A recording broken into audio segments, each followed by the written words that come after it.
The transport ship Meridian floated through the darkness of space, carrying 300 souls toward the outer colonies. And most of them were families seeking new lives on distant worlds, where opportunity still existed for those brave enough to chase it. 8-year-old Katie Morrison pressed her face against the viewing port in the passenger section, watching the stars blur past as the ship prepared to drop out of hyperspace for a routine navigation check. And her mother Lauren sat nearby reading from a datapad, occasionally glancing up to make sure her daughter stayed close. Katie was excited about seeing her father again. He had left 6 months ago to work at the mining colony on Epsilon Prime, and the separation had been hard on the whole family. But the money was good, and soon they would all be together again. The ship shuddered slightly as it transitioned from hyperspace to normal space, which was standard procedure. But then alarms started blaring throughout the vessel and red warning lights flashed in the corridors. Lauren grabbed Katie and pulled her away from the viewing port, just as 3 alien ships appeared on the scanners, surrounding the Meridian like predators circling wounded prey. And the PA system crackled to life with the captain's voice ordering everyone to remain calm and move to the central passenger bay. The aliens were Kresh, a species known throughout the galaxy for their raids on civilian vessels. And they stood 7 feet tall with reptilian features, sharp claws on their hands and feet, and teeth designed for tearing flesh from bone. Their ships latched onto the Meridian's hull with docking clamps that screeched metal against metal. And within minutes, the boarding parties were cutting through the airlocks while the human crew realized that resistance would mean death for everyone aboard. Captain Varan led the Kresh warriors onto the human ship, his yellow eyes scanning the corridors with predatory interest. And he was looking forward to this raid because human cargo always brought excellent prices at the slave markets on the rim worlds. The Meridian's crew surrendered without firing a shot, which was the smart choice when protecting civilians. And the Kresh herded all the passengers into the main bay, where they could be sorted and evaluated. Families clung to each other as the Kresh warriors moved through the crowd, separating people into groups based on age and physical condition. And the children were being taken away from their parents despite screaming and crying. Katie had gotten separated from her mother in the chaos. The crowd had pushed them apart, and now the little girl stood alone near the back of the bay, trying to find Lauren in the mass of terrified people. Captain Varan noticed the child standing by herself, her eyes wide with fear and tears running down her face, and something in his predator brain recognized easy prey when he saw it. He moved toward Katie with slow, deliberate steps, the way a cat approaches a cornered mouse, and his mouth curved into what the Kresh considered a smile, a display of sharp teeth that signaled dominance and anticipated pleasure. Katie froze as the massive alien approached, her whole body trembling as she looked up at the creature that towered over her. And she wanted to run, but her legs would not move. Varan enjoyed the fear he saw in her eyes. Young ones from prey species always fetched the best prices, and human children were particularly valuable to certain collectors who appreciated exotic pets. He reached out a clawed hand toward the terrified girl, already imagining the profit she would bring, and his crew watched with approval as their captain selected the finest prize from the captured cargo. Meanwhile, in the lower cargo bay, several decks below the passenger section, Petty Officer Connor Blake had been conducting routine inventory checks when the attack began, and he had immediately sealed himself in the cargo area when the alarm started. Connor was small for a human male, standing only 5'6" and weighing just 140 pounds. But what he lacked in size, he made up for in sheer stubbornness and a complete refusal to back down from any fight. He had grown up in the rough neighborhoods of Detroit, where showing weakness meant becoming a victim. And he had learned early that sometimes you had to hit first and hit hard if you wanted to survive. His crewmates called him Honey Badger, partly as a joke about his size, but mostly because they had seen him get into fights. with men twice his weight, and walk away the winner, covered in blood and bruises but always standing. Connor accessed the security feeds from a cargo terminal, watching as the crash boarded the ship and herded the passengers into the main bay. And his jaw clenched tight when he saw how many children were among the captives. The crash had not bothered to check the lower cargo decks, assuming all the humans would be in the passenger areas, and this oversight gave Connor time to arm himself with whatever he could find. He grabbed a plasma cutter from the maintenance locker, the kind used for cutting through bulkheads during repairs, and it would cut through alien flesh just as easily. A pneumatic bolt gun used for securing cargo containers became his second weapon. It could drive a 6-inch bolt through steel plating, and Connor figured it would work just fine on crash skulls. He also picked up a heavy wrench, the kind that weighed 5 pounds and could crack bones with a solid swing, and he tested the weight in his hand before sliding it through his belt. Connor pulled up the security feed again, cycling through different cameras until he found the main passenger bay, and that was when he saw Captain Varon approaching the little girl. Katie stood frozen in terror as the crash captain reached toward her, and something cold and furious settled into Connor's chest like ice forming around his heart. He had seen scared kids before, back in Detroit, where poverty and violence were everyday facts of life. And he had promised himself that if he ever had the power to protect someone who could not protect themselves, he would do it no matter the cost. The crash thought they were apex predators, the top of the food chain, and they had made the mistake of assuming humans were prey animals who would submit when threatened. Connor checked his weapons one more time, then started moving through the maintenance passages that ran throughout the ship like veins through a body, using his knowledge of the Meridian's layout to approach the passenger bay from an unexpected angle. The passages were narrow and dark, designed for emergency access and repairs, and Connor's small size let him move through them quickly while a larger person would have to crawl. He emerged in a vertical shaft that led up through 3 decks, with maintenance hatches at each level, and he climbed quickly toward the passenger deck where the crash were holding everyone. Through a grate in the passage above the main bay, Connor could see Captain Varon's clawed hand settling on Katie's shoulder, and the little girl's face was pale with terror. The crash guards stood in a loose perimeter around the prisoners, confident in their strength and natural weapons, and they were not watching the ceiling because prey did not attack from above. Connor positioned himself directly over the nearest guard, gripped the plasma cutter in one hand and the bolt gun in the other, and took 3 deep breaths to steady his nerves. He had never killed anyone before. Fighting was one thing, but this would be different. Yet when he looked down at Katie's terrified face, he knew there was no choice. Some things were worth dying for. Some things were worth killing for. And protecting children from monsters was at the top of that very short list. Connor kicked open the maintenance hatch, and the crash were about to learn what Earth created when it made humanity survive the unsurvivable. The first crash guard never knew what hit him.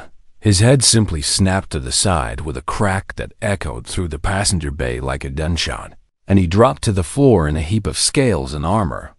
Connor had fired the pneumatic bolt gun from above, the 6-inch bolt punching through the alien's skull with enough force to kill instantly, and the other crash spun around trying to find the threat.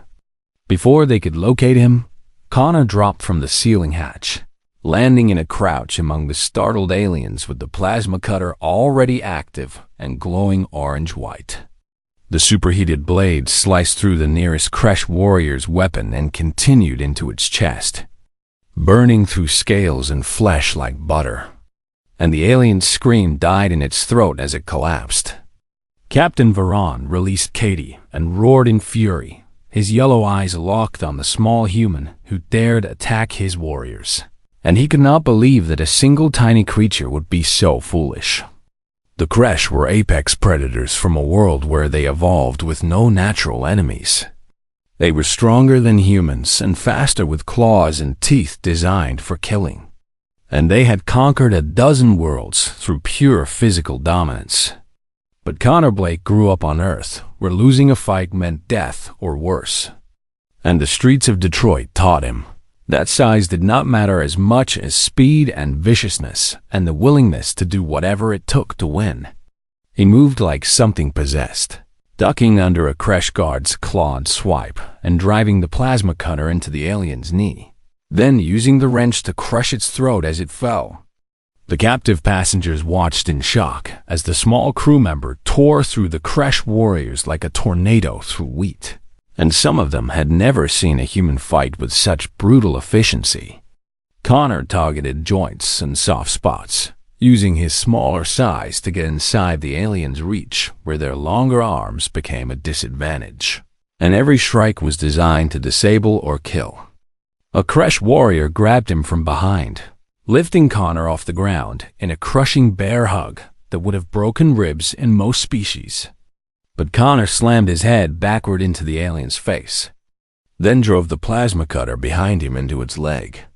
The warrior dropped him with a howl of pain, and Connor spun to finish it with a bolt through the chest, then immediately turned to face the next threat. Captain Varon screamed orders to his crew, commanding them to take the human alive because he wanted to make an example of this small creature, who did not know its place in the natural order. This was Varon's second critical mistake. If the crash had simply shot Connor from a distance, they might have won. But Varon's pride demanded personal dominance, and he wanted the human broken and humiliated before the other captives. Connor used the moment while the crash warriors hesitated to assess the situation. There were still 6 aliens standing, including Varon, and Connor was bleeding from cuts on his arms and sides. He had taken damage during the fighting, but pain was just information. You could choose what to do with it, and Connor chose to ignore it completely. The freed passengers began to understand what was happening. This crew member was giving them a chance to survive, and some of the braver ones started grabbing dropped crash weapons. Lauren Morrison fought through the crowd toward her daughter, desperate to reach Katie, who stood frozen near where Varon had released her, and another woman named Patricia helped clear the way. Connor saw them moving and shouted for everyone to get to the escape pods, to seal themselves in and wait for help, and his voice cut through the chaos with absolute authority. A crash warrior moved to block the passengers' escape route, but Connor was already there, the plasma cutter taking off the alien's weapon arm at the elbow and the bolt gun finishing what he started. The passengers ran for the corridor that led to the escape pods. Lauren scooped up Katie and carried her while Patricia and others helped the elderly and injured move faster. Connor held the crash back, positioning himself between the fleeing civilians and the aliens who wanted to stop them. And he fought with the cold calculation of someone who had already accepted he was not leaving this fight alive. Varon watched his carefully planned raid falling apart. The valuable human cargo was escaping, and his warriors were being defeated by a single small opponent. And if word of this reached other Crash clans, his reputation would be destroyed. He made a decision then. He would kill this human himself and restore his honor through personal combat, and he ordered his remaining crew to stand back while he handled the matter. The 4 surviving Crash warriors formed a perimeter but did not attack, following their captain's command, and Varon advanced on Connor with deadly intent. Connor turned to face the Crash captain, both hands gripping weapons that dripped with alien blood, and he knew this next part would be the hardest. Varon stood 7 feet tall and weighed close to 300 pounds of muscle and natural armor. He had claws that could disembowel with one swipe and jaws strong enough to crush bone. And he had killed dozens of beings in personal combat. Connor was 5'6", 140 pounds, bleeding from multiple wounds and armed with tools never designed for fighting, and any reasonable person would have run. But honey badgers were not reasonable creatures. They were known throughout Earth's animal kingdom for fighting opponents 10 times their size, and Connor Blake had earned his nickname through similar behavior. Varon circled slowly, looking for an opening, and he was confident despite the human's earlier success because this would be a proper duel between warriors. Connor watched the crash captain's movements, analyzing his stance and weight distribution the way he had learned to read opponents in street fights, and he was looking for patterns and weaknesses.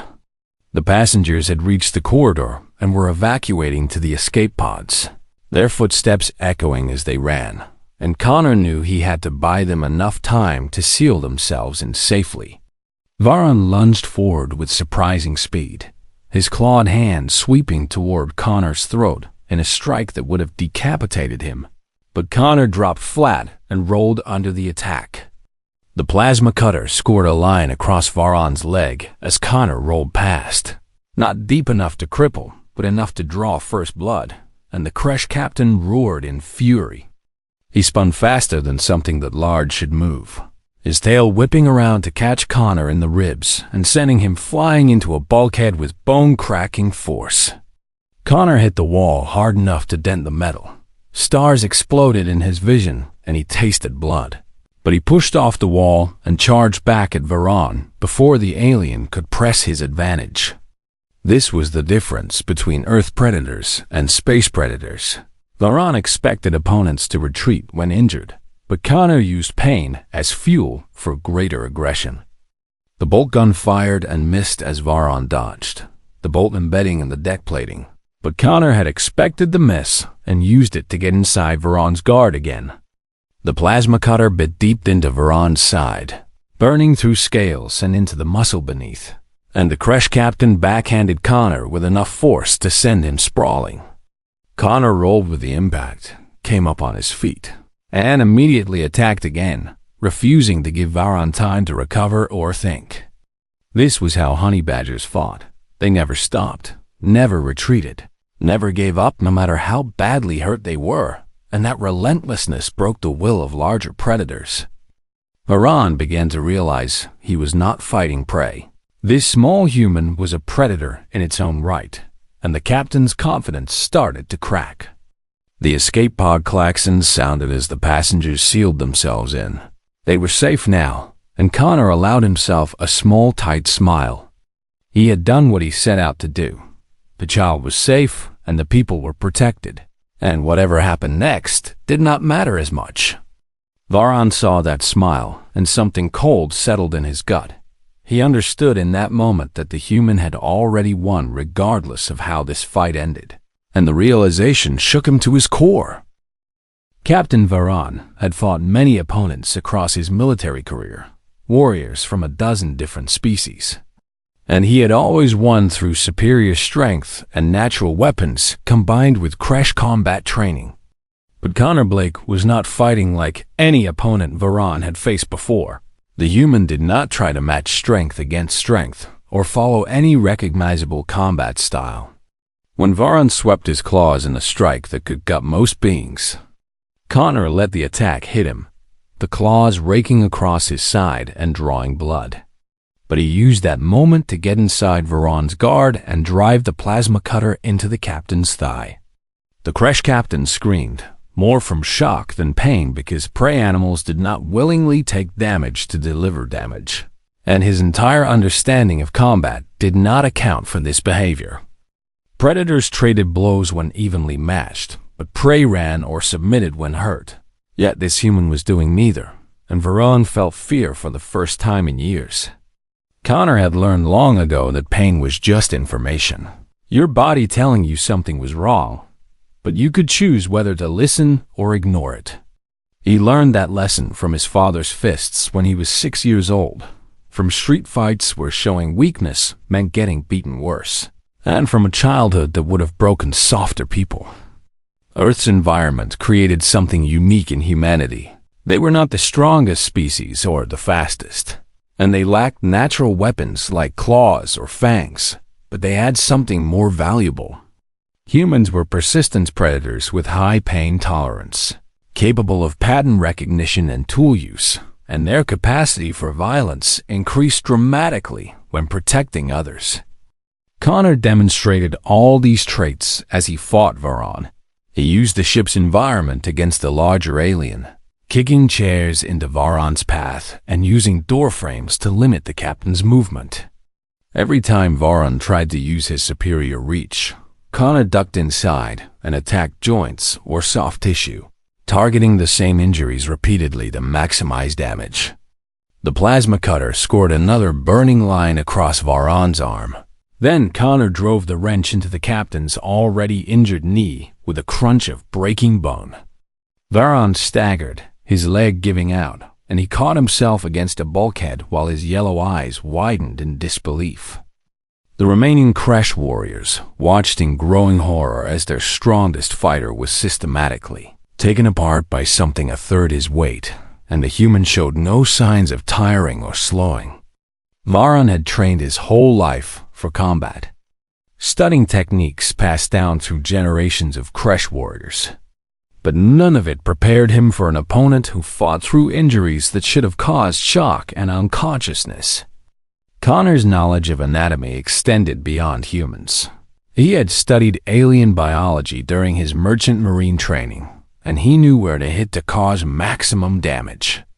He targeted Varan's breathing passages with quick strikes from the wrench, aimed for nerve clusters that existed in most carbon-based life forms, and used the plasma cutter to sever tendons in the captain's remaining good leg. The truth that humanity had been trying to explain to the galactic community became clear in that passenger bay. Earth was classified as a death world for good reasons. Earth's gravity was 30% higher than galactic standard, which meant humans were stronger than they looked, and Earth's oxygen levels were toxic to most species in concentrated doses. Earth's temperature swings range from -50 to +50 degrees Celsius, which would kill most intelligent life. And the planet's ecosystem was filled with predators that made humanity evolve to survive impossible conditions. Humans were not the apex predator on Earth. They shared their world with creatures that could kill them easily. And this forced humanity to develop intelligence and tool use and cooperation. But it also gave them something the galaxy rarely saw: the ability to keep fighting through conditions that would drop other species into shock. Connor finally brought Varan down with the pneumatic bolt gun to the knee, the bolt punching through scales and shattering the joint, followed by the wrench to the skull with enough force to crack bone. The mighty Kresh captain collapsed like a falling tree, alive but unconscious, and Connor stood over him breathing hard and bleeding from a dozen wounds. The remaining 4 Kresh warriors faced a terrible choice. Their captain was down and half their boarding party was dead or disabled, and this small blood-covered human was turning toward them. They had been taught their entire lives that the Kresh were apex predators, that they were superior to all other species through natural strength and hunting instincts. But this thing in front of them had destroyed that belief. This human had taken injuries that should have killed it and kept fighting, and now it was advancing on them with weapons ready. Connor raised the plasma cutter and spoke in a voice that was calm despite his injuries. He told them they had one chance to leave the ship alive. They could take their captain and go, return to their vessel and jump away. Or he would show them exactly what Earth created when it forced humanity to fight for every single day of survival. The Kresh warriors looked at each other, seeing their fear reflected in their companions' eyes, and they had never expected to feel fear toward prey animals. But the evidence was undeniable. Their captain lay unconscious at the humans' feet. 6 of their warriors were dead or dying, and this small creature showed no intention of stopping. The senior warrior made the decision. Survival was more important than pride, and he signaled his crew to gather the wounded, including Captain Varan.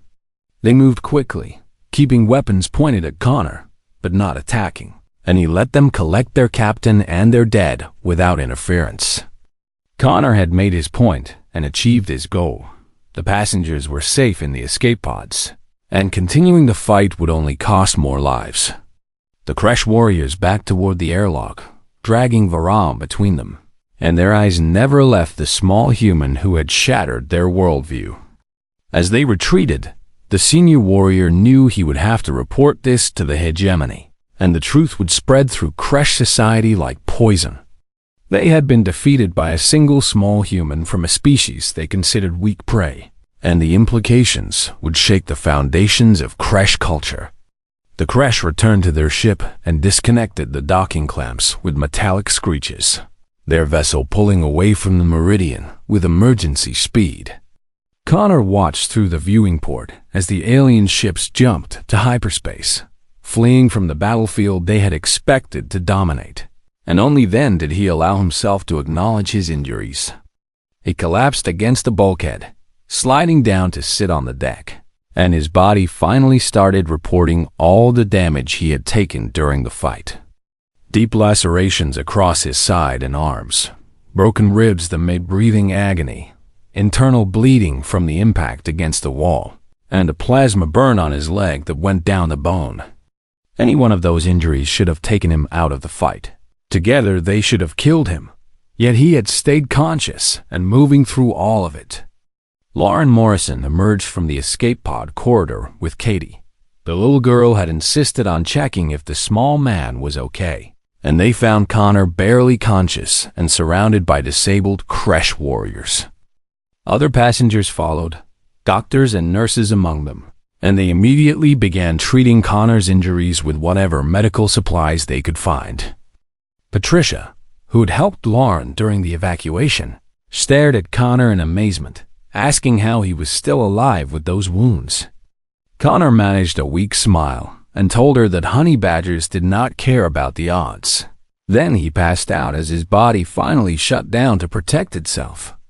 The Meridian's captain, Ryan Cooper, emerged from the bridge where he had been locked in by the Kresh, and he stood in shock at the scene before him. His small cargo officer had single-handedly defeated a Kresh boarding party, saved 300 civilians, and survived injuries that should have been fatal. Captain Cooper immediately sent distress signals to the nearest human colonies and military outposts, transmitting the security footage along with requests for medical assistance. He knew this footage would change everything. The galaxy would see what one human did to protect a child, and humanity's standing in the galactic community would never be the same. Meanwhile, aboard the Kresh flagship, the warriors who had fled the Meridian carried their unconscious captain to the medical bay, and they knew their lives would never be the same either. They had faced something that should not exist, a prey species that fought like a predator, and they had been found wanting.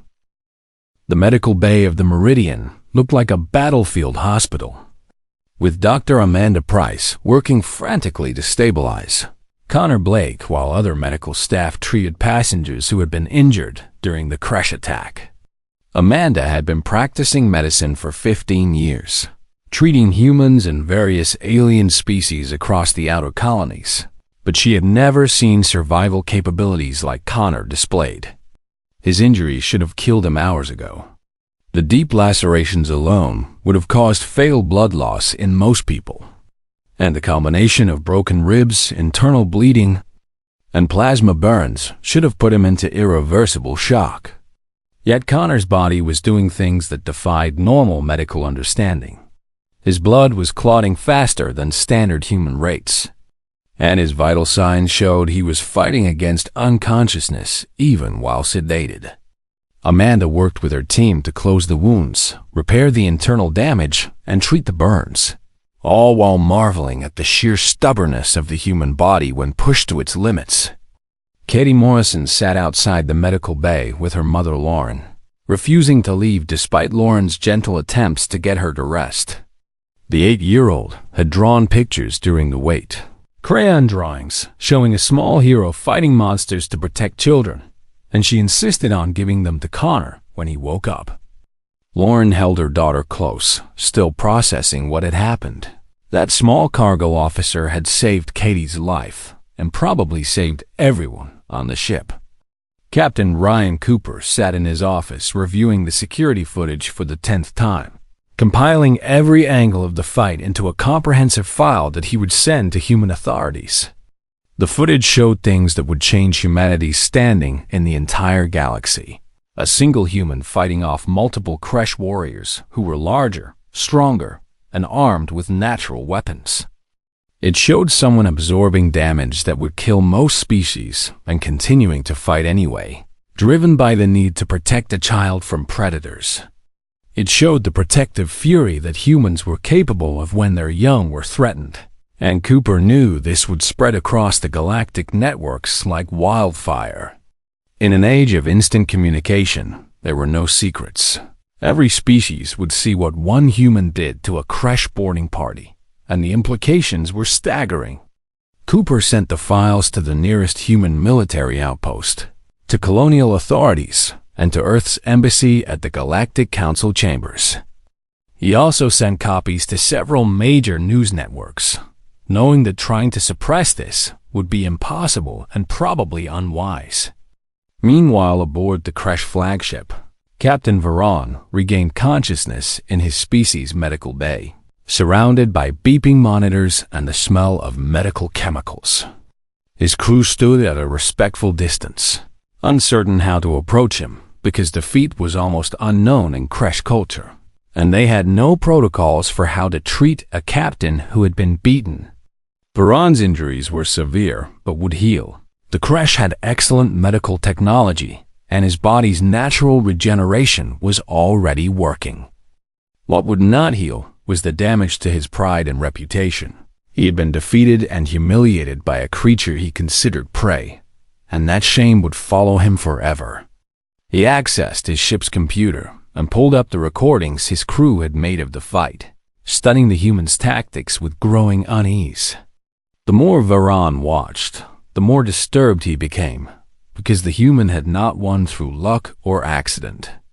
Every move was calculated to maximize damage while minimizing exposure. The human used pain as a weapon by accepting injuries to deliver worse ones, and his endurance was beyond anything Varon had seen. Varon began researching Earth and humanity through the galactic databases, looking for information that would explain what he had faced. What he found horrified him. Earth's classification in the system was listed as Class 7, which meant moderately dangerous environment. But the actual data suggested it should be much higher. The gravity was 1.3 times galactic standard. The oxygen levels were nearly 30%, which was toxic to most species. And the temperature extremes ranged across 100 degrees Celsius. Earth's ecosystem was filled with deadly microorganisms, poisonous plants, and predators that hunted in packs or alone. And the planet's weather included hurricanes, tornadoes, earthquakes, and volcanic eruptions. Any one of those factors should have produced prey species that hid in caves and avoided conflict. Yet Earth produced humans instead. Humans were persistence hunters who could track prey for days without stopping. They were tool users who turned everything into weapons. And they were social creatures who would die protecting their group. Most terrifying to Varon was their capacity for calculated violence. Humans could plan and execute complex attacks, and they had imagination which let them anticipate enemy moves. The Kresh had made a terrible mistake by attacking the Meridian and threatening that child. They had revealed to the galaxy that humans were not soft, weak prey, and they had done it in the worst possible way, by attacking civilians and targeting a child, which triggered humanity's strongest protective instincts. Varon understood now that his defeat would have consequences far beyond his personal shame. The Kresh hegemony's reputation was built on being apex predators. If word spread that humans could defeat Kresh warriors, that reputation would crumble, and other species might begin to question Kresh dominance. Back on the Meridian, Connor finally regained consciousness after 30 hours of medical care, his eyes opening slowly as he tried to remember where he was. The medical bay came into focus, with Dr. Amanda standing over him checking monitors, and the memories of the fight flooded back. Connor tried to sit up, but Amanda pushed him back down gently, telling him to stay still because his injuries were severe enough that moving could reopen internal wounds.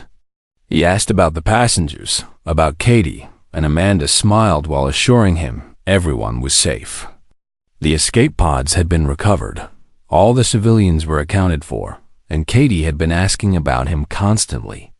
Amanda told Connor that human military ships were en route, 3 warships responding to Captain Cooper's distress call, and they would arrive within 12 hours.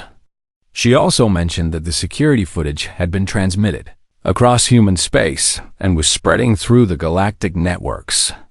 Connor felt uncomfortable with that news. He had never wanted to be famous or celebrated. He had just done what needed doing to protect people who could not protect themselves. Amanda could see his discomfort and changed the subject, asking how he had kept fighting through injuries that should have incapacitated him. Connor thought about it for a moment before answering, telling her that growing up in Detroit taught him that pain was temporary, but giving up was permanent. He had learned to push through discomfort because stopping meant losing, and losing meant bad things happened to people who depended on you. Amanda nodded, understanding that Connor's childhood had prepared him in ways that most humans never experienced, and Earth's harsh environments created tough people. A few hours later, after Connor had rested and his condition stabilized, Amanda allowed Katie to visit for a few minutes. The little girl came in holding her drawings, shy at first, but then rushing forward to hug Connor carefully, thanking him for saving her from the monster. Connor accepted the drawings, looking at the crayon pictures of a small hero fighting aliens, and he felt emotion tighten his throat.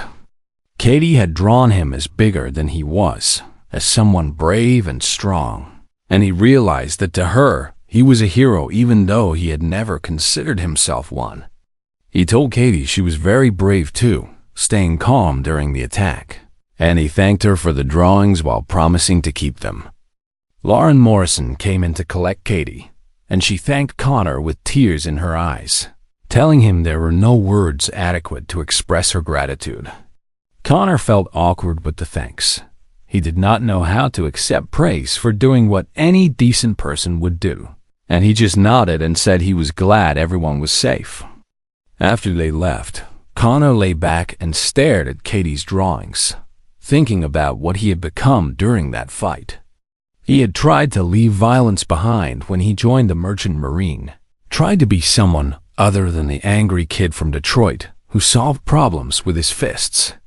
But when that child needed protection, all the old instincts came roaring back, and he had embraced the violence without hesitation. Connor wondered if he would ever truly escape what he was, a product of Earth and Detroit, someone capable of extreme violence when necessary. The answer came to him as he looked at Katie's drawings. Maybe he did not need to escape it. Maybe he just needed to choose when to use it. Being capable of violence was not the same as being violent, and protecting people who needed protection was not something to be ashamed of. 3 weeks after the incident on the Meridian, Connor Blake sat in a hospital on the colony world of New Terra, finally cleared for discharge after extensive medical treatment and observation. His physical wounds had healed with the remarkable speed that human bodies displayed when given proper care. The scars would remain, but the injuries themselves were no longer life-threatening. The psychological impact was taking longer to process. Connor had killed for the first time in his life, and even though it was necessary, he still saw those fresh faces in his dreams. Dr. Amanda had recommended counseling, which Connor agreed to attend once he returned to active duty, and he was learning to accept that protecting people sometimes required violence. What Connor had not prepared for was fame. The footage from the Meridian had spread across the entire galactic network at the speed of light. The video of a small human fighting off Kresh warriors to protect a child had been viewed billions of times across hundreds of worlds, and Connor's face was now recognizable to half the galaxy. News networks ran stories analyzing the fight. Military strategists discussed human combat capabilities, and social commentators debated what it meant for galactic politics. Some species were terrified of humanity after seeing the footage, calling for restrictions on human expansion and claiming humans were too dangerous to integrate into galactic society. Other species were impressed and reaching out to humanity for alliance and protection, recognizing that having humans as friends was better than having them as enemies. Ambassador Rachel Morrison, Katie's aunt and a senior human diplomat, arrived at New Terra to speak with Connor before he returned to duty. She found him in the hospital garden, sitting on a bench and watching the alien sunset paint the sky in colors Earth never produced. Rachel sat down beside him and explained what his actions had triggered across the galaxy. The debates at the Galactic Council, the political maneuvering, and the fundamental shift in how other species viewed humanity. Connor listened with growing discomfort. He had never wanted to be a symbol or a political figure. He had just done what needed doing when a child was in danger. Rachel assured him that no one expected him to become a public speaker or representative, but his actions had consequences he could not have anticipated. The Kresh hegemony had gone silent, their representatives withdrawn from most galactic forums, and intelligence suggested internal turmoil as news of their defeat spread through their territory. Captain Varan had reportedly been stripped of rank and exiled, though unconfirmed reports suggested he was obsessed with studying humanity and understanding how he lost. Rachel told Connor that the Galactic Council was holding emergency sessions to discuss Earth's classification and humanity's role in the wider community. Some council members wanted to reclassify Earth as a Class 10 death world, the highest danger rating, which would come with severe restrictions on human travel and expansion. Others argued that humans had shown restraint, that Connor could have killed all the Kresh but chose to offer mercy, and this demonstrated that humanity could be trusted. At the Galactic Council chambers on the neutral world of Concordia, the debate over humanity had been raging for 3 weeks with no resolution in sight. The Vreen, a cautious herbivore species that had suffered under Kresh raids, argued that humans should be contained because any species capable of such violence was inherently dangerous. The Dalmer, a warrior culture that respected strength and honor, countered that humanity showed restraint and discipline, and that Connor's fight demonstrated controlled violence rather than mindless aggression. Representative Kira of the Vreen stood before the council and showed the footage again, pointing out the brutal efficiency with which Connor dismantled the Kresh warriors. She argued that humans were clearly from a death world, despite their previous classification, and allowing them unrestricted access to the galaxy posed risks to peaceful species. General Thane of the Dalmer responded by showing different footage, the moment when Connor offered the surviving Kresh a chance to leave. He pointed out that Connor could have killed them all, but chose mercy instead, and that this demonstrated humanity's capacity for rational decision-making, even in combat. Ambassador Rachel Morrison presented humanity's official position to the Council. She acknowledged that Earth was indeed a death world that produced tough, resilient people. She showed additional footage with context, explaining Earth's environment and humanity's evolutionary history, and most importantly, the specific trigger for Connor's violence. Rachel argued that humans were dangerous when provoked, especially when children or innocents were threatened, but they were also capable of cooperation and restraint. She pointed to humanity's history in the galactic community, decades of peaceful trade and cultural exchange with no incidents of human-initiated violence. The Kresh attack on the Meridian was the first time humans had been forced to defend themselves against alien aggression, and Connor's response was proportional to the threat. Rachel made the argument that would ultimately define humanity's place in the galaxy, explaining that humans evolved as social creatures who protected their young at all costs. Any species that approached humanity with respect and avoided threatening children or civilians would find humans to be valuable allies and trading partners. But any species that attacked human civilians, especially children, would discover exactly what Earth created when it forced humanity to survive impossible conditions.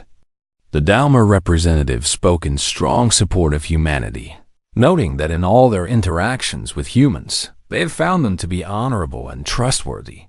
He argued that the galaxy needed species willing to stand against predators like the Kresh, and humanity had proven they would not submit to intimidation. The vote was called after hours of debate, with the council splitting into clear factions. and the final decision came down to the moderate species who held the swing votes. Earth's Death World classification was officially upgraded to Class 9, which came with certain restrictions on colonization, but also certain rights including expanded military capabilities. The Council passed a resolution stating that attacking human civilians, especially children, would be considered an act of war not just against humanity, but against the entire Council.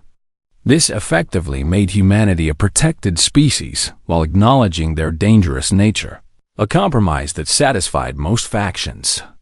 Back on New Terra, Katie Morrison came to visit Connor one last time before his discharge, bringing a gift she had made with her father, who had arrived from Epsilon Prime. It was a small metal medallion that Katie's father had crafted in his workshop, stamped with an image of a honey badger and engraved with the words, "Fearless Protector." Katie presented it to Connor with a shy smile, telling him she had learned about honey badgers after hearing his nickname, and she thought it was perfect. Honey badgers were small but tough. They never backed down from fights even against larger predators, and they protected their young with absolute ferocity. Connor accepted the medallion, feeling the weight of it in his hand, and he thought about what it represented. He thought about the man he used to be, the violence he tried to leave behind, and the violence he embraced when someone needed protection. He thought about what it meant to be human in a galaxy that was finally starting to understand what Earth created through millions of years of survival evolution. Connor thanked Katie and her father, then pinned the medallion to his uniform, accepting what he was and what he represented. The next day, Connor boarded a transport back to active duty. The Meridian had been repaired, and Captain Cooper wanted his entire crew back together. As the transport lifted off from New Terra's surface, Connor looked at Katie's medallion and made peace with himself. He could not escape what he was, a product of Earth's harsh environment and Detroit's brutal streets, someone capable of extreme violence when necessary.